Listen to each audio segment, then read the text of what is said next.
4, vamos a leer allí palabra de Dios. Amén.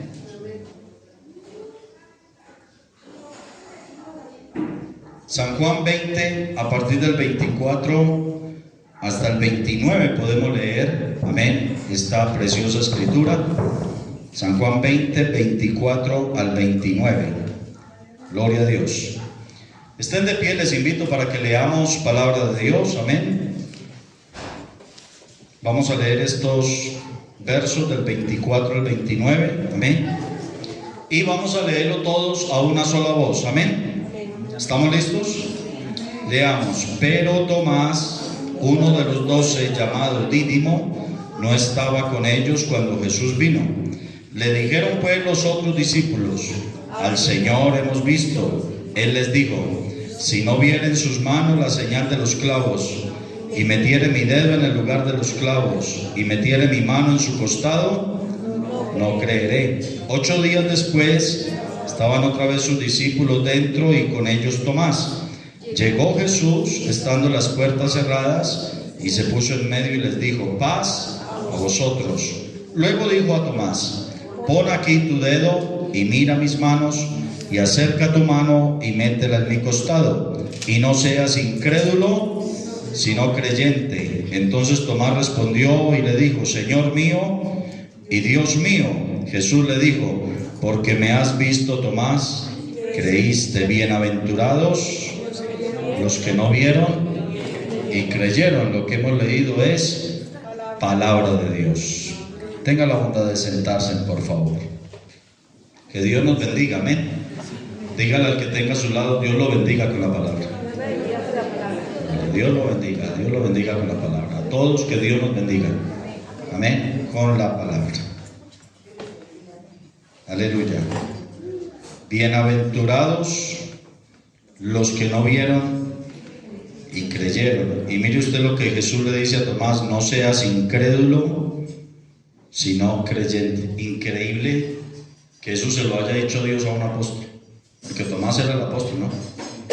Se supone que es alguien que es creyente, y tener Dios que decirle a un creyente: no seas incrédulo, sino creyente.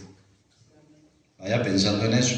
Significa que entre la iglesia, así ya esté bautizado, así esté asistiendo, hay gente incrédula, hay gente que no cree, y hemos vivido en un mundo lleno de hombres incrédulos. Yo les voy a mostrar algunos ejemplos de algunos que no creyeron en algunas cosas y las consecuencias de no creer. Y quiero iniciar hablándole de Esaú. ¿Saben quién fue Esaú? A ver, ¿quién era Esaú? El hermano de Jacob. El hermano de Jacob. El hermano de Jacob. Esaú era el primogénito. Eran gemelos, ¿no? Pero Esaú nació primerito, salió primero. Era el primogénito. Pero Esaú, dice la Biblia, no creyó que ser primogénito fuera algo importante. Él no creyó eso. Y yo quiero que leamos en Génesis 25, a partir del verso 27 al 34, lo que dice la Biblia. Génesis 25, 27. Escuche: crecieron los niños, y Esaú fue diestro en la casa, hombre de campo, pero Jacob era varón quieto que habitaba en tiendas. Y amó Isaac a Esaú porque comía de su casa, mas Rebeca amaba a Jacob. Y guisó Jacob un potaje, y volviendo Esaú del campo cansado, dijo a Jacob: te ruego que me des a comer de ese guiso rojo, pues estoy muy cansado. Por tanto fue llamado su nombre Edom. Y Jacob le respondió: véndeme en este día, ¿qué? Tu primogenitura. Entonces dijo Esaú: escuche, he aquí yo me voy a morir, ¿para qué pues me servirá la primogenitura? Y dijo Jacob: júramelo en este día. Y él le juró, y vendió a Jacob, ¿qué cosa? Su primogenitura. Entonces Jacob dio a Esaú pan y del guisado de las lentejas, y él comió y bebió, y se levantó y se fue. Miren lo que sigue diciendo: así menospreció Esaú para él no ver. Y resulta que el primogénito, hermano, después del papá, el primogénito era la autoridad. Y en muerte del papá, al primogénito le tocaba doble porción de la herencia, por ser el primogénito. Y era responsable de la familia, el primogénito. Pero a él no le pareció importante. Usted recuerda luego que Jacob, cuando Isaac, el papá de ellos, los va a bendecir ya antes de morir, Jacob se disfraza porque Esaú era muy velludo. Y entonces se disfraza con pieles vellosas de animales y se pone vestimenta de Esaú y hasta el olor de Esaú, en fin. Y como sabe guisar muy rico, ¿verdad?, preparó un guiso delicioso que le gustaba al papá y se presenta delante del papá. El papá ya no veía, pero entonces lo tocó y dijo: pues sí, estos son los vellos de Esaú. Y aunque la voz pues se parece a la de Jacob, pero huele como a mi hijo Esaú. Y le dio la bendición del primogénito. Algunos dicen: Jacob le robó la bendición al hermano. No, es que el hermano, ¿qué fue lo que hizo? Se la vendió. Así que no fue un robo. Él tenía que tener la bendición de primogénito porque su hermano se la había vendido, porque Esaú no creyó que ser primogénito fuera importante. Y vaya ahora a Hebreos capítulo 12, versos 16 y 17, para que mire usted la consecuencia de haber menospreciado la primogenitura. Hebreos 12, verso 16 y verso 17. Amén. ¿Lo tenemos? Dice: no sea que haya algún ¿qué? Fornicario o profano como Esaú. Mire cómo lo llama. Lo llama fornicario y lo llama profano, que por una sola comida vendió su primogenitura. Porque ya sabéis que aún después, deseando heredar la bendición, ¿qué pasó? Fue desechado y no hubo oportunidad para el arrepentimiento, aunque la procuró. Ya no vale llorar porque ya la había vendido, la había menospreciado. Hermano, y eso delante de Dios es tan delicado, cuando alguien menosprecia las cosas de Dios. Eso delante de Dios, créalo, es un asunto serio y delicado. El que pisoteare la sangre de Cristo, el que tuviere por menos la obra del Calvario, Dios también lo tendrá en nada. Eso dice por ahí un pasaje, ¿no? Así dice la Biblia. Otro que no quiso creer, en este caso una mujer llamada Sara. ¿Saben quién era Sara? La esposa de Abraham. Sara era una viejita ya de 90 años. Nunca había tenido hijos porque toda la vida fue estéril. Pero Abraham es el hombre que Dios llamó para sacar a su pueblo Israel.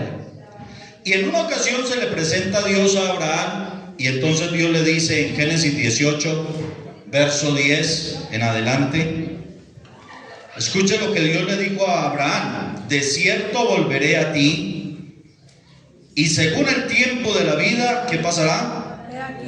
He aquí que Sara, tu mujer, tendrá un hijo. ¿Y Sara qué hacía? Escuchaba a la puerta de la tienda que estaba detrás de él.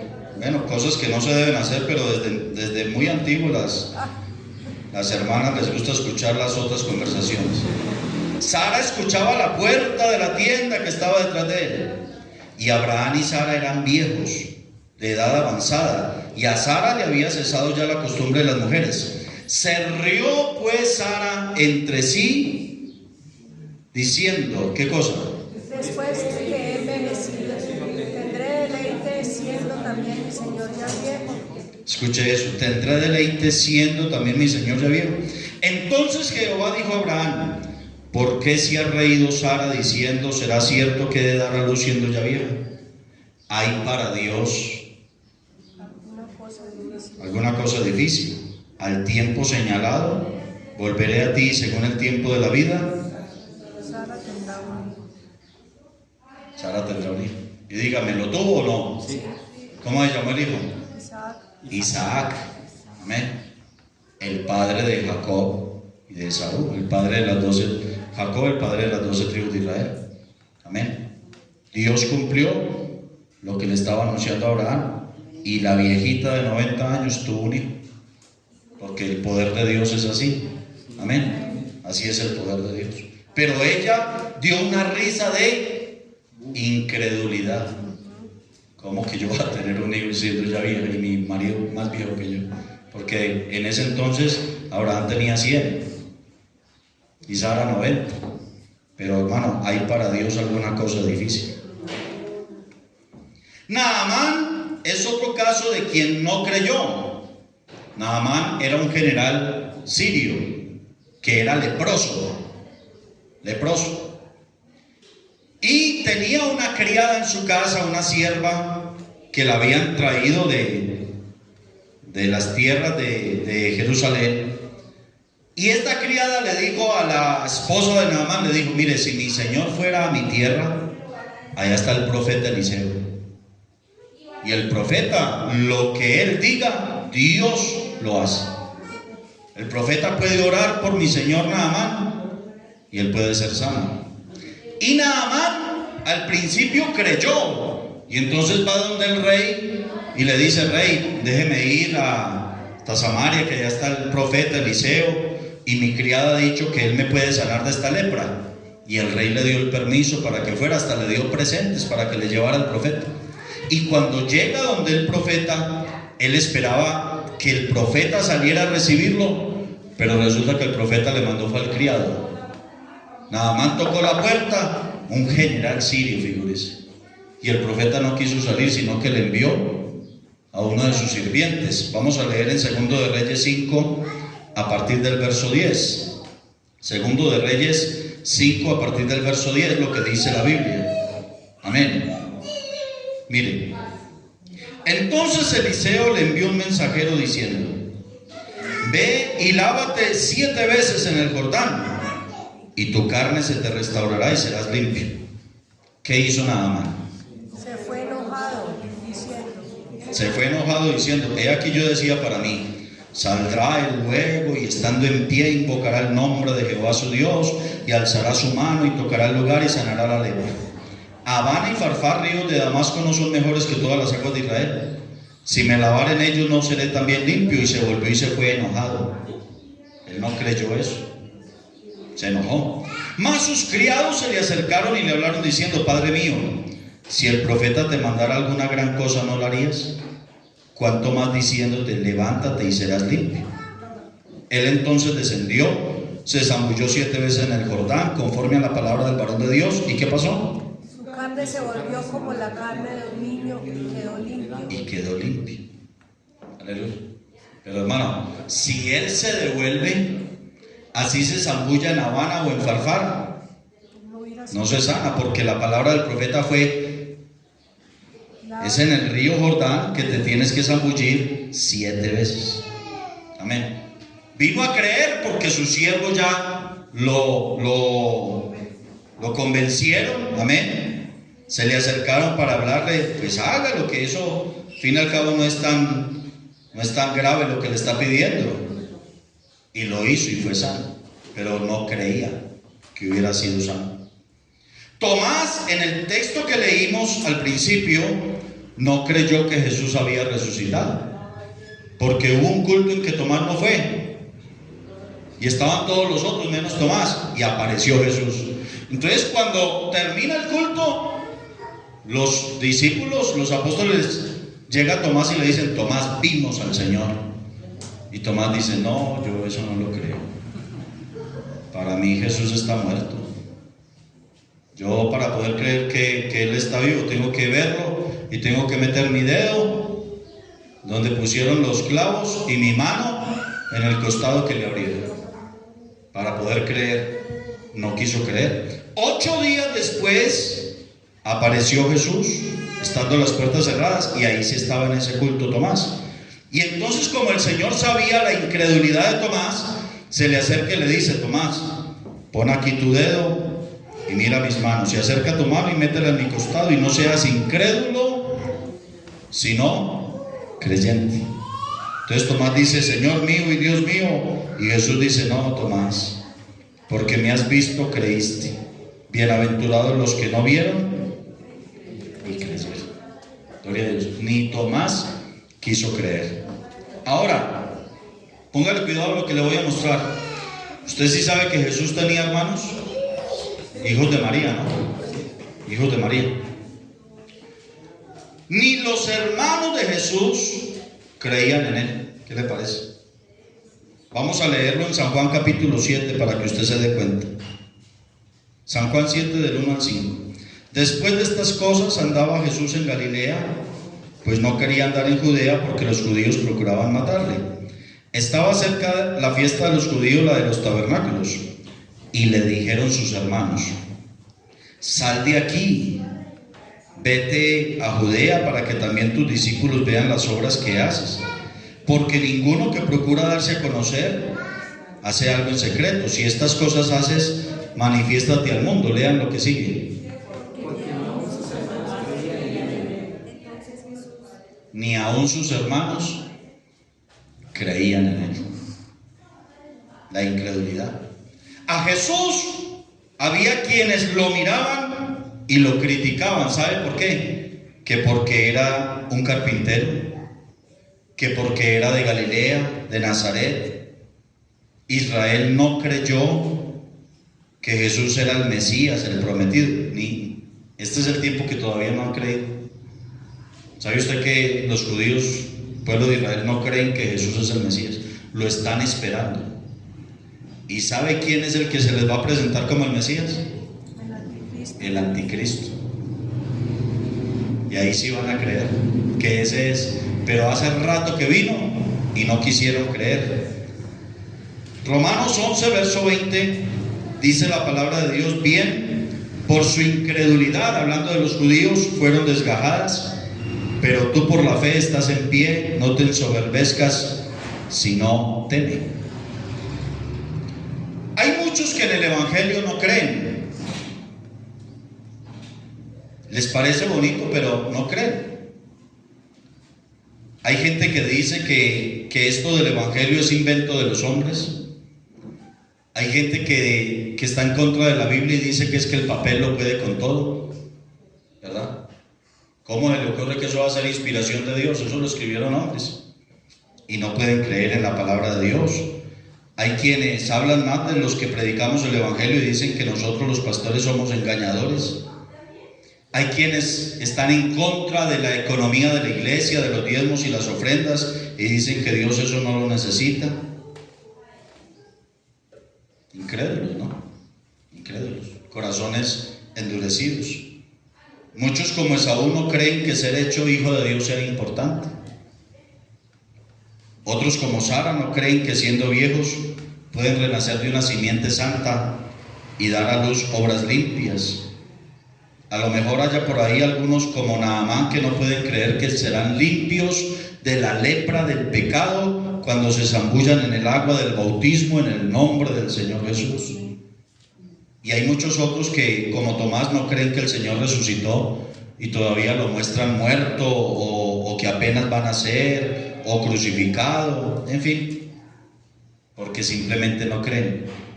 Y mire, quieren ver el poder de Dios, pero Dios no se manifiesta donde hay incredulidad. Se lo voy a mostrar. Mateo 13, escuche este pasaje que le voy a leer. Mateo 13, verso 58. Léalo conmigo si puede. Donde hay incredulidad, Jesús no hace milagros. ¿Qué dice la Biblia? Y no hizo allí muchos milagros a causa de la incredulidad de ellos. Mateo 13, 58. No hizo allí muchos milagros. ¿Por qué? A causa de la incredulidad. Por la incredulidad de ellos. Es que el incrédulo no verá la gloria de Dios. ¿Usted se acuerda de lo que Jesús le dijo a Marta?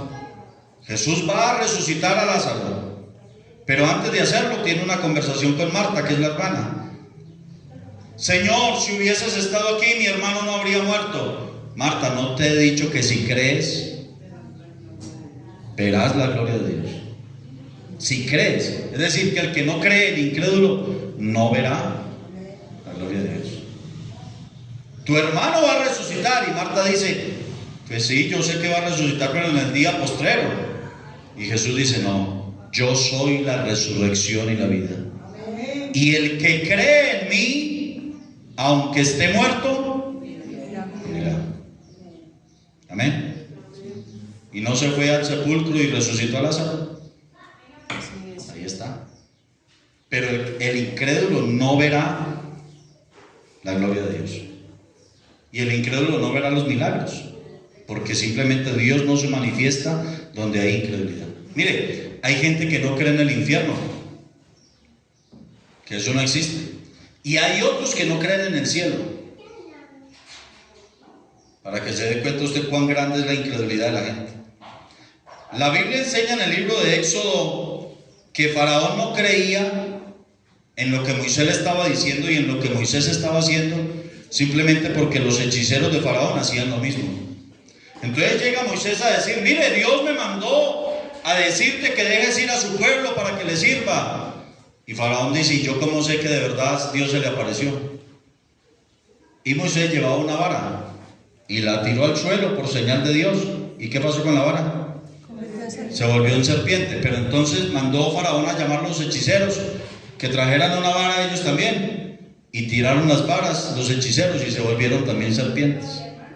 Entonces cuando Faraón ve eso, pues dice: pero es que aquí también lo podemos hacer. Y no creían. Lo que pasa es que la serpiente de Moisés se comió a las otras. A Dios la gloria. Ah, va y convierte el agua en sangre. Pues los hechiceros fueron y hicieron lo mismo.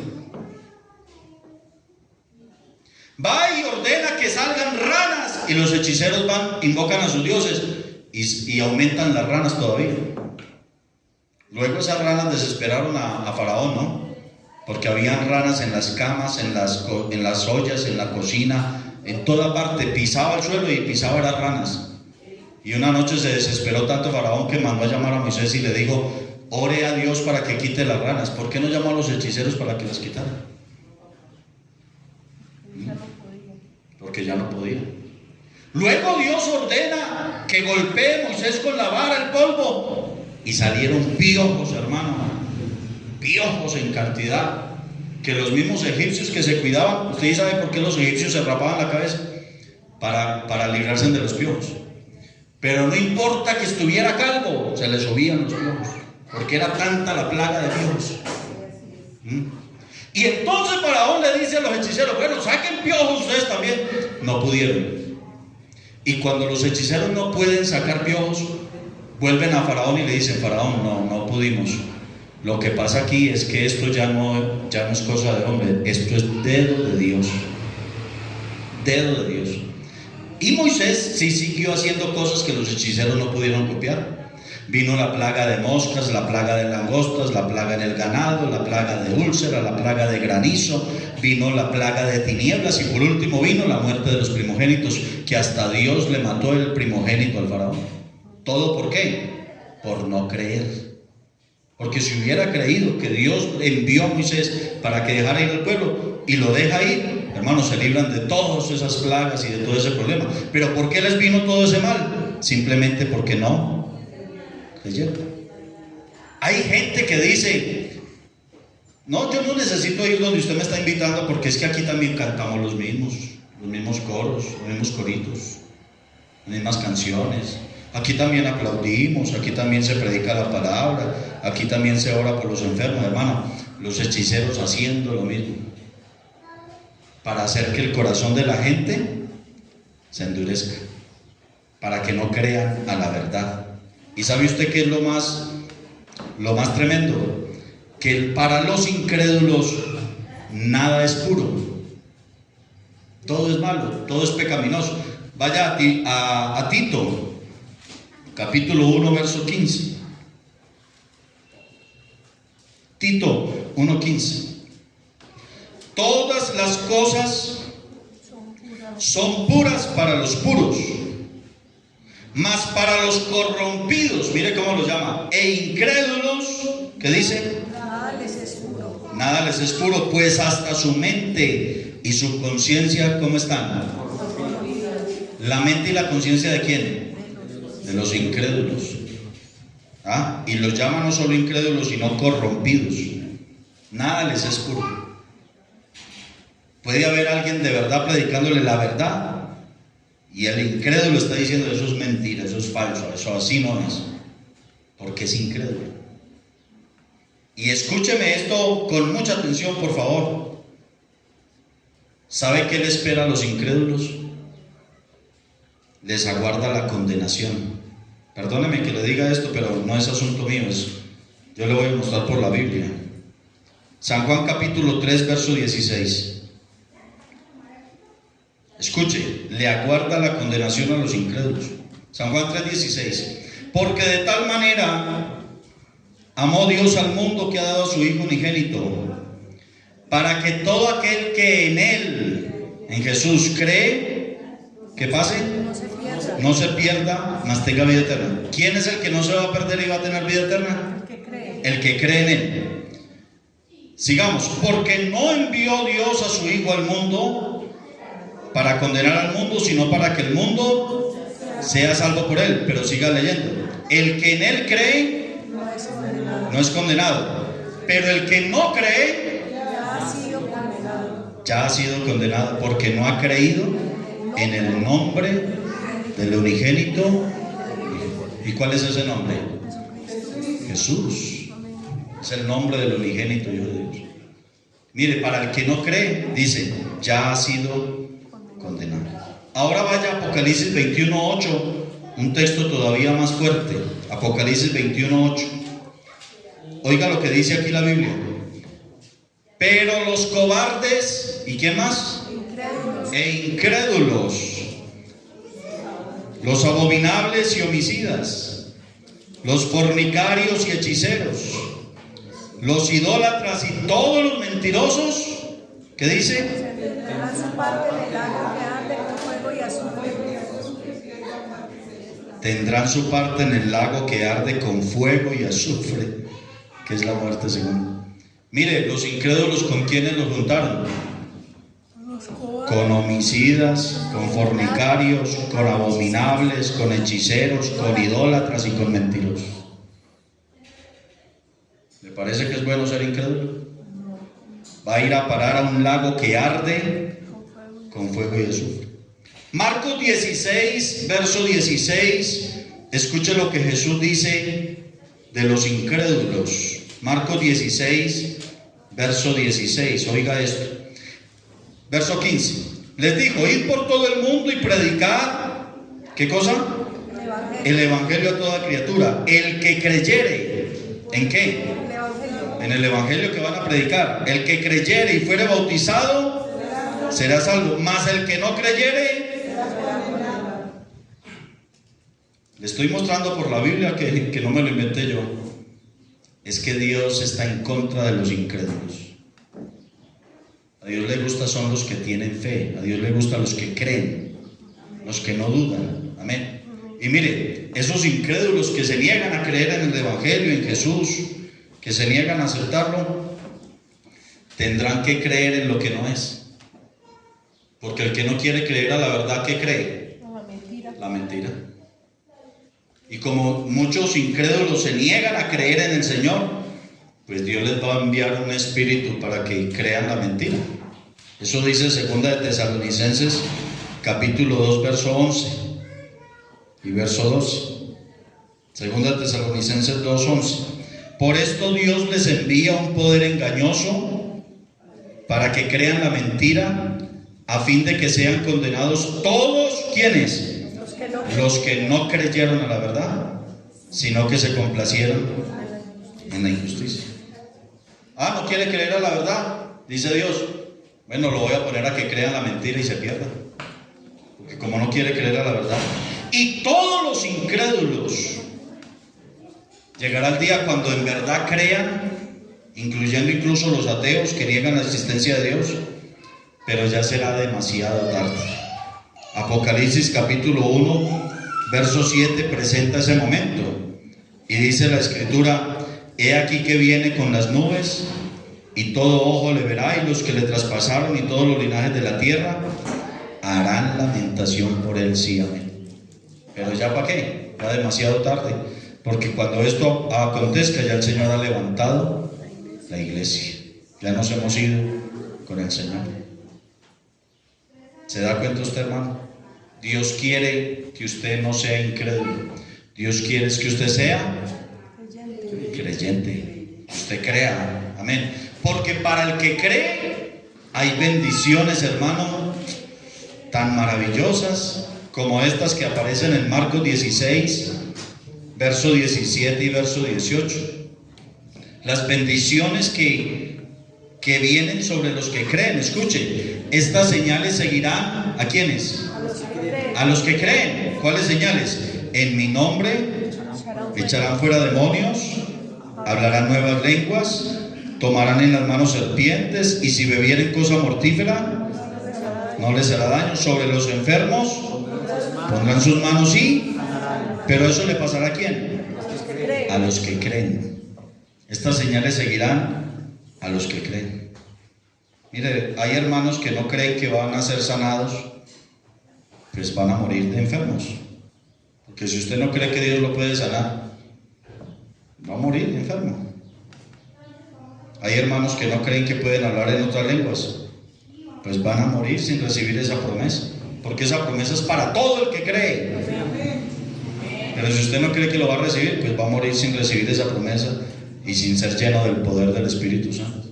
Mire, yo le digo una cosa: ningún cristiano debe morir sin hablar en lenguas. Escúcheme bien, ningún cristiano debe morir sin hablar en lenguas, porque Jesús dijo, hablando del Espíritu que habían de recibir los que creyesen en Él.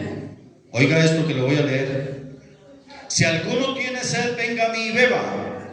El que cree en mí, el que cree, como dice la Escritura, de su interior correrán ríos de agua viva. Esto dijo del Espíritu que habían de recibir los que creyesen en Él. Entonces, si usted dice ser creyente, usted no debe morir sin hablar en lenguas. Pero si usted no cree, a lo mejor muere sin recibir la promesa y sin ser lleno del poder del Espíritu Santo. Usted recuerda una historia que hay en el Antiguo Testamento de una viuda de una ciudad llamada Sarepta. ¿Recuerda esa historia? Había una sequía tremenda, porque el profeta Elías oró y dijo que se cierre el cielo, que no llueva, sino por mi palabra, y pues no volvió a llover. Y había una sequía tremenda, y ya el arroyo de donde bebía Elías se había secado también. Y entonces Dios le dijo al profeta: vea, váyase a Sarepta, a la casa de una viuda, que yo le di orden a ella de que lo sustente. Y la viuda no sabía nada. Dios se lo dijo al profeta, pero la viuda no sabía nada. Cuando Elías llegó a Sarepta, encontró la viuda, y la viuda estaba recogiendo unos leños. Y entonces cuando el profeta la vio, le dijo: mujer, tráeme un vaso de agua. Y la mujer dijo: bueno, señor, voy a traer el vaso de agua. Y antes de que se fuera le dijo: y tráeme también una torta. Y entonces la viuda se devolvió y le dijo: ay, Señor mío, ahí sí no voy a poder, porque tu sierva solo tiene un poquito de harina y un poquito de aceite, y yo estaba recogiendo estos leños para ir y preparar con ese poquito de harina y ese poquito de aceite una torta para mí y para mi hijo. No alcanza sino para una torta para mí y para mi hijo, y ya nos toca sentarnos a morir. Y entonces el profeta le dijo: no, ve y haz como has dicho, pero me haces a mí primero. A ver, vamos a leerlo, pastora, ¿lo tiene ahí? Sí, está proyectado. Está proyectado, ¿dónde estás? Primera de Reyes 17:13. Primera de Reyes 17:13. No tengas temor, ve, haz como has dicho, pero hazme a mí primero de ello una pequeña torta cocida debajo de la ceniza, y tráemela, y después harás para ti y para tu hijo, porque Jehová Dios de Israel ha dicho así: la harina de la tinaja no escaseará, ni el aceite de la vasija disminuirá, hasta el día en que Jehová haga llover sobre la faz de la tierra. Entonces ella fue e hizo como le dijo Elías. ¿Y qué dice? Y comió ella y su casa muchos días. Siga leyendo. La harina de la tinaja no escaseó, el aceite de la vasija mengó, conforme a la palabra que había dicho por el Jehová por Elías. Según ella, comían una sola torta y ya se morían. Pero dice que comieron Elías, ella y el niño Por muchos días. muchos días, y la harina no escaseó Ni el aceite. ni el aceite menguó. Ella tuvo que creer escuche, tuvo que creer en la palabra del profeta. Amén. Porque si ella no le cree al profeta, ¿qué hace? Se devuelve y no le prepara ninguna torta. Amén. Porque así es, el que no quiere creer dice, no, es que no tengo, no, es que no me alcanza. Pero el que le quiere creer a Dios, hermano, verá un Dios que sabe multiplicar. Amén, gloria a Dios. Verá un Dios que sabe sanar cualquier enfermedad. Y recuerdan una historia en el Nuevo Testamento de un padre que trae a su hijo que está poseído por un demonio, y Jesús no está ahí. Jesús está en el monte de la transfiguración con Pedro, Jacob y Juan, así que abajo hay 9 discípulos, y el padre le dice a esos discípulos, muchachos, ¿me pueden ayudar a sacarle este espíritu a mi hijo? Y ellos dicen, sí, claro, aquí se lo sacamos. Y hicieron lo que pudieron y no pudieron sacar el demonio. Y cuando no pueden sacar el demonio, comienza una discusión ahí entre ellos.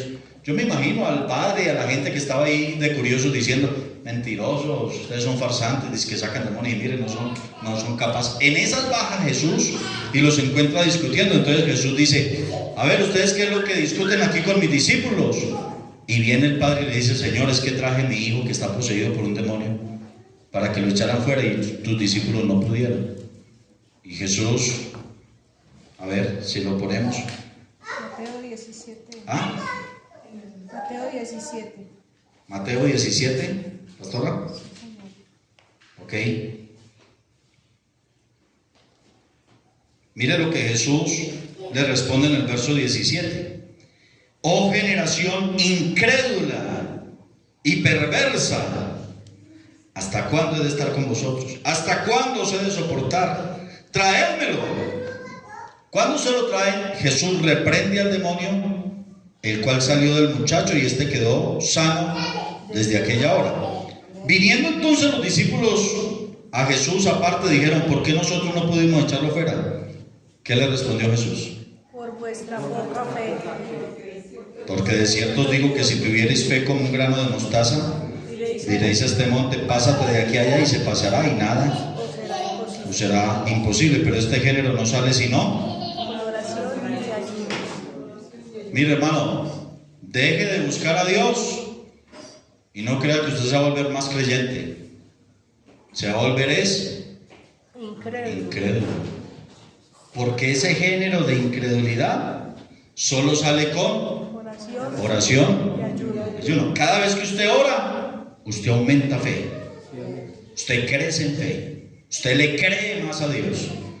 Pero deje de orar y verá que usted se va volviendo incrédulo. No, hermanos, estuvimos en un culto bonito, bendecido. Sí, bueno. No cree. Se va volviendo frío, apático a las cosas del Señor. Y mire, no vaya a ser que le pase como al rico, que conocía la ley de Moisés, que veía a un hombre a la puerta que era piadoso pero enfermo, lleno de llagas, llamado Lázaro. Se murió el mendigo y se murió el rico. Y el rico comía todos los días, hacía banquete con esplendidez, se murieron los dos. Cuando el rico abre los ojos en la eternidad, ¿dónde estaba? ¿Dónde estaba? En tormentos, dice la Biblia, en el Hades. Amén, en tormentos.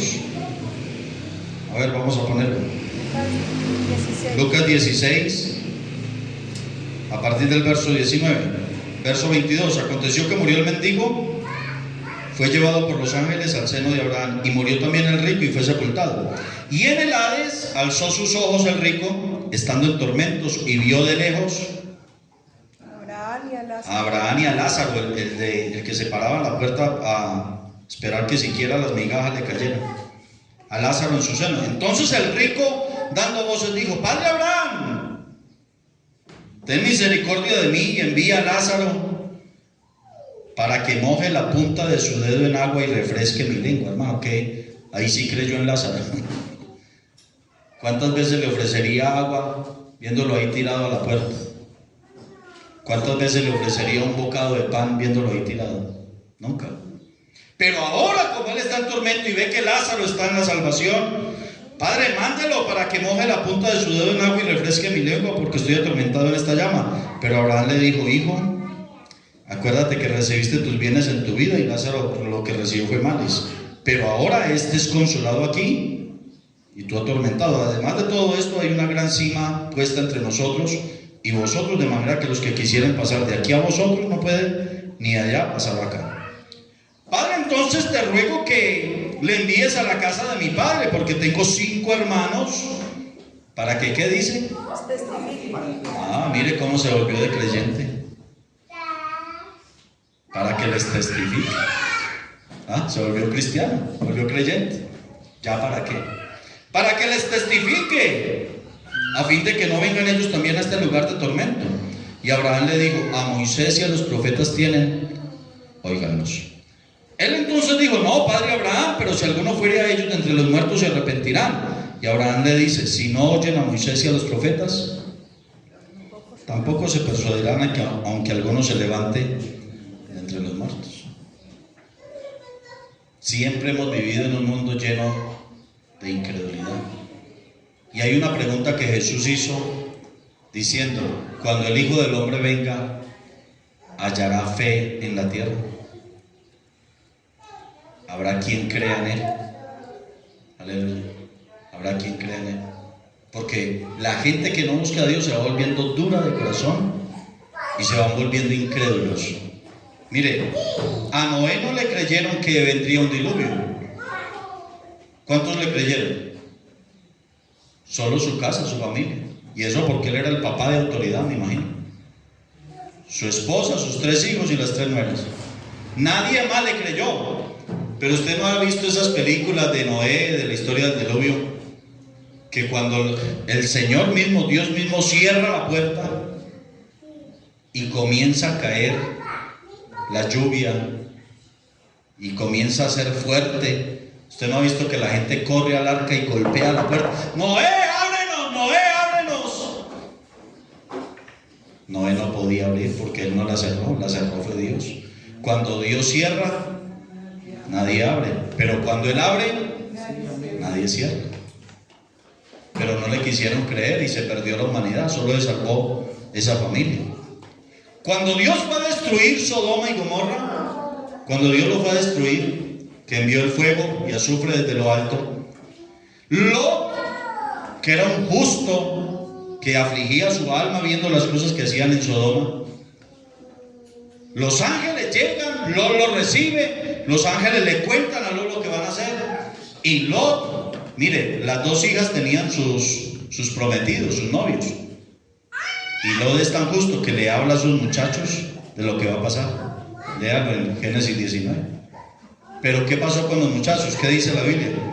Que a los yernos de Lot les pareció, a ver, le digo, como que se burlaba. ¿Ah?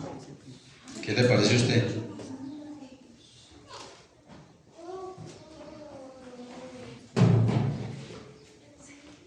A Dios sea la gloria.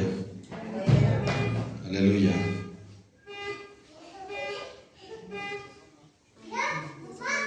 Vea, verso 14, Génesis 19, 14. Génesis 19, 14, escuche.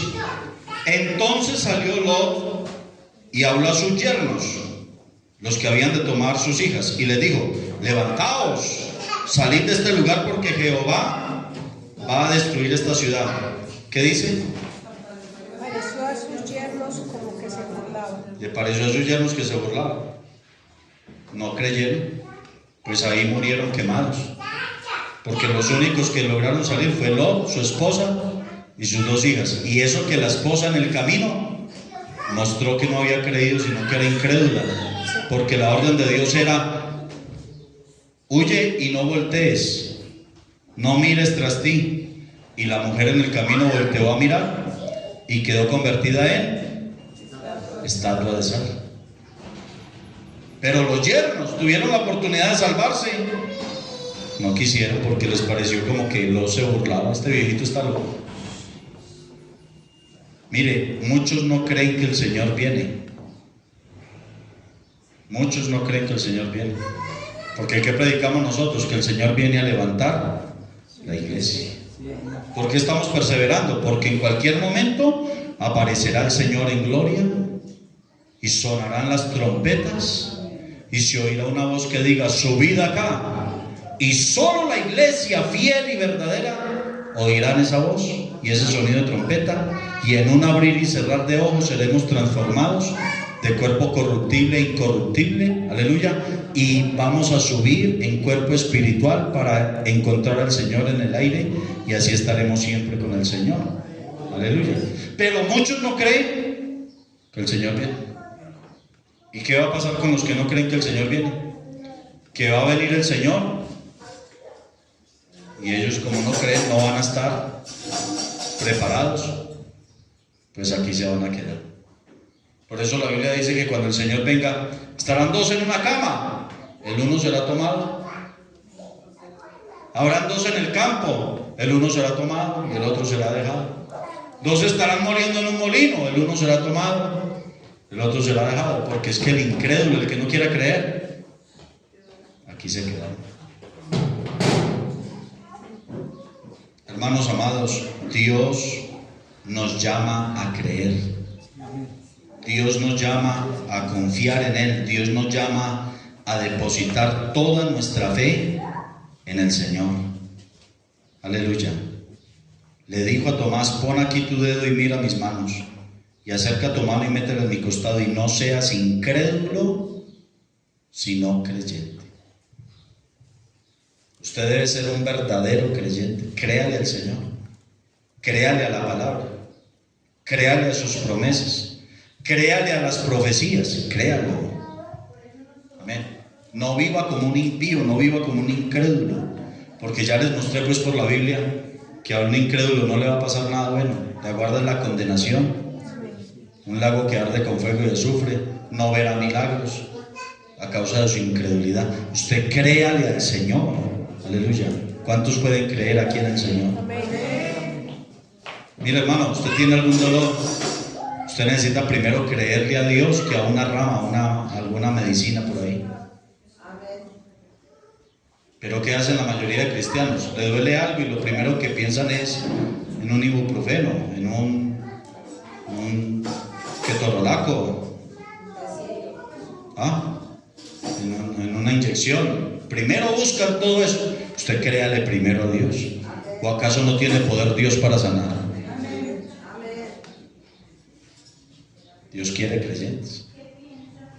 Venga aquí pero creyendo que allí está Dios. Ore creyendo que Dios lo va a oír, que conforme a su misericordia le va a responder.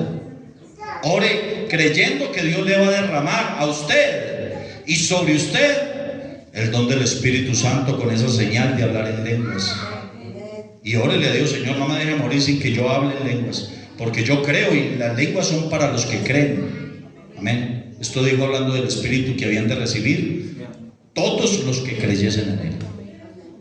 Bautícese en agua creyendo que Dios le perdona los pecados. Amén. Persevere en la iglesia fiel creyendo que el Señor viene. ¿Cuántos lo creen? Creyendo que el Señor viene. ¿Y a quién se va a llevar? A los que estén perseverando. El que persevere hasta el fin, ¿qué dice la Biblia? Este será salvo. Entonces Dios necesita creyentes, no incrédulos. Creyentes, no personas que pongan en duda todo. No, esos son de corazón duro. Eso no los quiere Dios. Dios quiere personas que le crean. Amén. Y que teman a su palabra. Póngase en pie, tenga la bondad y damos gracias al Señor. Al Señor la gloria. ¿Me he hecho entender, hermanos? Entonces no sea incrédulo. No sea incrédulo, sea creyente. Amén. Sea creyente. Sea un verdadero cristiano, un verdadero hijo de Dios. Amén. Siga a Dios de corazón y ponga toda su fe en el Señor. Y haga como hizo el padre que trajo al muchacho endemoniado. Porque Jesús le dijo, antes de sacar el demonio, Jesús le dijo: si puedes creer, al que cree todo le es posible. Y el padre dijo: Señor, yo creo, ayuda mi incredulidad. Amén. El padre dijo: creo, pero no creo como debiera creer, ayude mi incredulidad. Y Jesús supo entender eso y le liberó al muchacho de ese demonio, se lo sanó. Usted puede orar hoy a Dios y decirle: Padre, seguramente yo no tengo la suficiente fe para creer, pero ayúdeme, auménteme la fe. ¿Qué fue lo que pidieron los apóstoles? ¿No fue eso? Señor, aumentanos la fe. Aleluya. Usted puede orar también y decirle: Señor, dame fe, auméntame la fe. Yo quiero creer en ti, quiero saber creer en ti, quiero poder creer en ti. Ayúdeme, Señor, auméntame la fe. Y quite la incredulidad, quite la dureza de mi corazón. Enséñeme a aceptar su llamado, enséñeme a aceptar su palabra. Hablemos con el Señor. Cierren sus ojos y oremos a Dios. Padre nuestro, gracias te damos por tu palabra, Señor. Tu palabra es verdad. Santifícanos en tu verdad. Padre, obra en nosotros, Señor. Perdónanos nuestra falta de fe. Perdónanos las muchas veces que nos has hablado y nosotros no hemos creído. ¿Cuántas veces nos habrás llamado, Señor, aún en la noche nos has despertado, o a través de sueños o visiones nocturnas? ¿Cuántas veces hemos venido aquí? Has enviado tu palabra por tu siervo y nosotros no hemos creído. Y hemos querido ver milagros, hemos querido ver maravillas, pero donde hay incredulidad no se puede ver tu gloria. Donde hay incredulidad tú no haces milagros. Perdónenos, Señor, perdónenos. Ayúdenos a creer. Aumente nuestra fe, Señor. Señor, tú dijiste que si tuviéramos fe tan solo como un grano de mostaza, pudiéramos mover montañas si es posible. Aumente nuestra fe, ayúdenos a creer. Quita todo corazón duro, quita todo corazón de incredulidad. Apártelo de nosotros, Señor. No permitas que nos volvamos incrédulos como Tomás. Permítenos ser creyentes verdaderos, fieles creyentes a ti, fieles creyentes a tu palabra, fieles creyentes a las profecías de la palabra tuya, Señor. Padre, fieles creyentes al Espíritu Santo que todavía se derrama. No dejes que alguien muera sin hablar en lenguas, por favor, de los que creen en ti, Señor. Padre, tu venida está cerca, tú prometiste volver por la iglesia. Eso lo creemos, la iglesia lo cree. Ayúdanos a creerlo, Señor, para que estemos preparados para el momento cuando aparezcas en gloria.